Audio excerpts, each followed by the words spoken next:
2013 का वो केस जिससे पूरे देश का दिल दहल गया था। इस कहानी को सुनने के बाद आपका दिल भी सहम जाएगा। इस केस की सुनवाई के दौरान इस केस के वकील ने कहा था कि ये केस अब तक का सबसे ज़्यादा दिल को दहला देने वाला केस है। इंसान अपनी हैवानियत की किस हद तक जा सकता है, इस बात का अंदाज़ा सिर्फ ये केस ही दर्शाता है। इस केस में ऐसा क्या था, आइए जानते हैं। दिल्ली की रहने वाली साधारण सी लड़की, नाम था प्रीति राठी। वो नर्सिंग की पढ़ाई पूरी कर चुकी थी। वो मिलिट्री हॉस्पिटल में नर्स बनना चाहती थी। इसके लिए प्रीति ने इंडियन नेवी का एग्ज़ाम भी पास कर लिया था। कागजी कार्रवाई पूरी होने के बाद अब प्रीति को नेवी में नर्सिंग ऑफिसर ज्वाइनिंग के लिए मुंबई के कोलावा में जाना था। नेवी ऑफिसर में रिपोर्ट करने के लिए और उसे आईएनएस में सेकंड लेफ्टिनेंट ड्यूटी ज्वाइन करनी थी। 1 मई 2013 प्रीति को मुंबई छोड़ने उसके पिता अमर सिंह राठी, चाचा विनोद कुमार और चाची सुनीता राठी भी साथ जा रहे थे। 1 मई को प्रीति की ट्रेन निजामुद्दीन स्टेशन से थी। प्रीति और उसका परिवार ट्रेन में बैठ जाते हैं। अब प्रीति अपने सपनों को पूरा करने निकल जाती है। उस दिन ट्रेन में बहुत भीड़ थी। भीड़ में एक लड़का ऐसा भी था, उसने अपना चेहरा गमछे से छुपाया हुआ था। वो कभी ट्रेन में बाथरूम में जाता, कभी गेट की तरफ जाता, कभी सीट पर बैठ जाता। वो किसी से बात भी नहीं कर रहा था, प्रीति को घूरता जा रहा था। ये बात प्रीति के पिता ने भी नोटिस की, जिससे वो सतर्क हो गए। अब ट्रेन अपनी मंजिल मुंबई के बांद्रा टर्मिनस पे पहुंचती है। अब तक तारीख बदलकर 2 मई हो जाती है। प्रीति के घर वाले ट्रेन से उतर जाते हैं और प्लेटफॉर्म से बाहर की तरफ जाने लगते हैं। भीड़ होने की वजह से प्रीति उनसे पीछे रह जाती है। उस मुंह छुपाए हुए लड़के को जैसे मौका मिला जाता है, वह अचानक प्रीति के सामने आकर उसके चेहरे पे डब्बे से कुछ फेंकता है। प्रीति चीख पड़ती है। उसकी चीख सुनकर उसके पिता, चाचा, चाची प्रीति की तरफ भागते हैं। तब तक दूसरे पैसेंजर्स भी आसपास जमा हो जाते हैं। प्रीति की हालत देखकर सबको समझ आ जाता है कि उसके मुंह पर एसिड फेंका गया है। प्रीति जमीन पर गिर पड़ती है, चेहरे पर हाथ रखकर जोर जोर से दर्द से चिल्लाती है। प्रीति के पिता और चाचा तुरंत उसको उठा के स्टेशन मास्टर के ऑफिस में ले जाते हैं। उसके बाद उन्हें गुरु नानक हॉस्पिटल ले जाते हैं। उधर वो नकाबपोश लड़के को भीड़ में से समीर और सलमान नाम के 2 लड़के पकड़ने की कोशिश करते हैं, लेकिन वो भागने में कामयाब हो जाता है।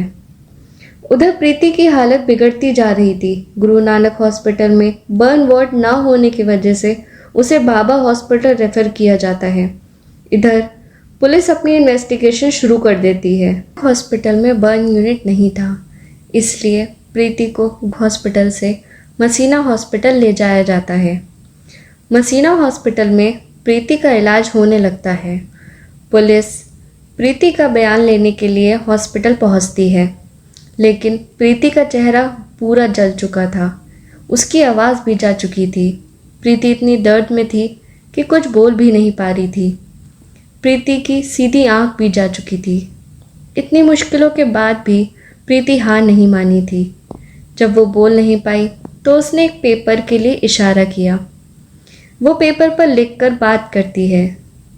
तब तक ये खबर देश में आग की तरह फैल चुकी थी। लोग प्रीति के लिए लड़ाई कर रहे थे, प्रीति के लिए दुआ कर रहे थे। 4 मई 2013 प्रीति का एक दोस्त जिसका नाम पवन कुमार था, वो प्रीति की बहन तनु को फ़ोन करता है। प्रीति की हालत के बारे में पूछता है। जब ये बात प्रीति के पिता पुलिस को बताते हैं तो पुलिस को पवन पर शक होता है। पुलिस समीर के बताने पे उस गमछा लपेटे लड़के का स्केच बनवाती है। फिर प्रीति से पूछती है कि क्या वो उस लड़के को जानती है। प्रीति पेपर पर 3 नाम लिखती है, सत्यम, अंकुर और पवन कुमार। पुलिस को अब पवन पे पूरा यकीन हो गया था कि एसिड फेंक कर पवन ज़रूर इसलिए फ़ोन किया होगा ताकि पता लगा सके कि प्रीति जिंदा है या नहीं। 9 मई 2013। 9 मई को पुलिस पवन को अरेस्ट कर लेती है। देश प्रीति के सही होने की दुआ कर रहा था, लेकिन प्रीति की हालत दिन पर दिन बिगड़ती जा रही थी। प्रीति पेपर नोट्स लिखकर बात कर पा रही थी। वो अपनी माँ को लिखती है, पापा का ध्यान रखना, उन्हें टाइम से खाना खिला देना। वो अपने बारे में पूछती है, क्या मेरा चेहरा पूरा जल गया है? मेरे साथ ऐसा क्यों हुआ? मेरी क्या गलती थी? इन सवालों का जवाब किसी के पास नहीं था। उधर प्रीति के पिता को कहीं से पता चलता है कि पवन 1 मई को रोहतक में था। वो ये बात पुलिस को बताते हैं। पुलिस पवन की फ़ोन लोकेशन निकलवाती है और वो रोहतक की ही निकलती है। अब इस बात से साबित हो गया था कि पुलिस इस केस में कितनी लापरवाही कर रही है। प्रीति की हालत को देखते हुए उसे बॉम्बे हॉस्पिटल रेफ़र किया जाता है ताकि बाकी सर्जरीज और अच्छे और काबिल डॉक्टर से हो सके। सरकार की ओर से बेस्ट सर्जन की टीम बनाई जाती है ताकि प्रीति के बेहतर से बेहतर इलाज हो सके। कई सर्जरीज के बाद भी प्रीति की हालत बिगड़ती ही जा रही थी। एसिड अटैक हुए अब 2 महीने को आए थे।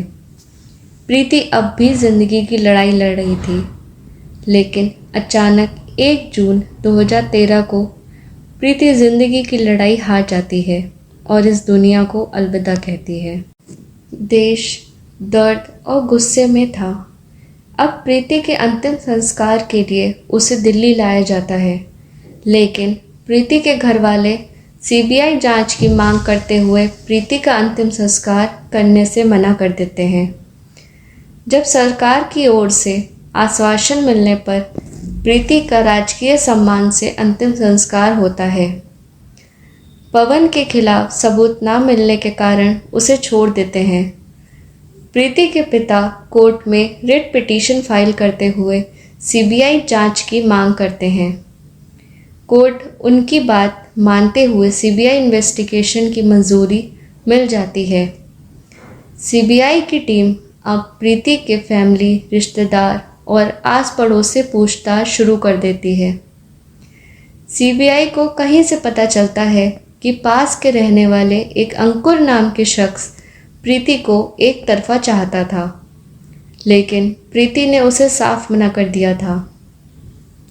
पुलिस तुरंत अंकुर से पूछताछ के लिए बुलाती है। अंकुर की मोबाइल लोकेशन में पता चलता है कि वो 1 मई को निज़ामुद्दीन स्टेशन और 2 मई को बांद्रा टर्मिनस पे था। पुलिस अंकुर से पूछताछ और सख्ती से करती है। उसके हाथ पे पुलिस को एसिड से जले हुए भी मिलते हैं। अंकुर पवार कन्फेस कर देता है कि प्रीति पे एसिड उसी ने ही फेंका था। वो साथ ही इसकी वजह भी कहता है कि प्रीति ने उसका प्रपोज़ल मना कर दिया था, साथ ही उसकी जॉब भी लग गई थी, इससे उसको जलन होने लगी थी। पुलिस तुरंत उसे अरेस्ट कर लेती है और उसे मेडिकल के लिए जेजे हॉस्पिटल भेजती है। अब केस की सुनवाई Bombay city civil session court greater Mumbai में होनी थी। इस बात से आपका खून खौल जाएगा कि जब अंकुर कोर्ट में सुनवाई के लिए आता था, तब भी उसके मुंह पे ज़रा भी पछतावा नहीं दिखाई देता था और ना ही सज़ा का डर। कई बार मुस्कुराते हुए विक्ट्री साइन में पोज भी देता था। सभी गवाह और सबूत से अंकुर को दोषी मानते हुए कोर्ट उसे आईपीसी 302 और 26B के तहत फांसी की सज़ा सुनाती है। यह भारत की इतिहास में पहली एसिड अटैक के दोषी को फांसी की सज़ा सुनाई गई थी।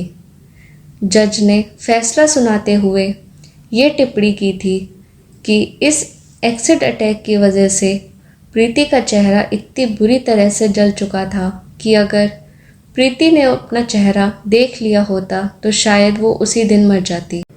फांसी की सज़ा मिलने के बाद अंकुर ने हाई कोर्ट में फैसले के खिलाफ अपील की। मुंबई हाई कोर्ट ने लंबी सुनवाई के बाद जून 2019 में फांसी की सज़ा को उम्र कैद में बदल दिया। क्या ये सज़ा इस दरिंदगी के लिए काफ़ी थी? आप कमेंट बॉक्स में हमें ज़रूर बताएं। वीडियो को लाइक, सब्सक्राइब और शेयर ज़रूर करें।